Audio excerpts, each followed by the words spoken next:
So, First John talks about God's testimony and how God's testimony is how we should live.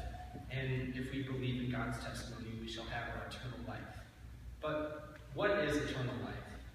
Because if you think about it, most people believe, oh, I die, go to heaven, and then I have my eternal life with Jesus. But the word eternity means forever. So aren't we now in our eternal life? So what are some ways that you can live a Christian life? And what are things you can do in your daily life to put forth that you are Christian and to live the way that Jesus and God call us to?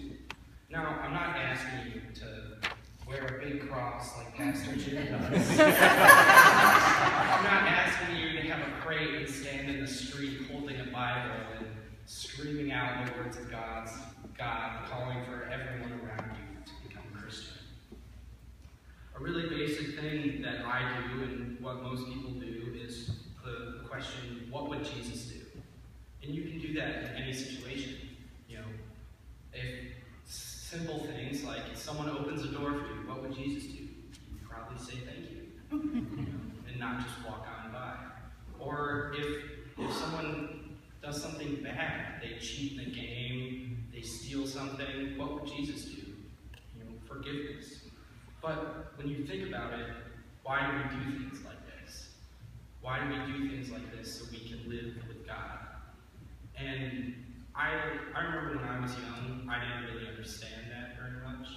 So, being young in first and second grade, coming to church was just something I did. I learned the values, and I kind of knew what was going on, but I never really understood why I had to do it. And I really think Matthew, in the Gospel of Matthew, it's really well put out there. In Matthew 10, verses 32 through 34. Jesus said, "Therefore, everyone who will acknowledge me before men, I will also acknowledge him before my Father in heaven. But whoever denies me before man, I will deny him before my Father in heaven. Don't assume I came to bring peace on earth. I did not come to bring peace, but a sword." And I think this really ties into the whole thing of free will. And you can't just go through your life and being like, oh, I'm a sinner, God will forgive me, I'm going to heaven. God really wants us to live a Christian life, and I think a really good thing to do is to keep in our hearts, what would Jesus do?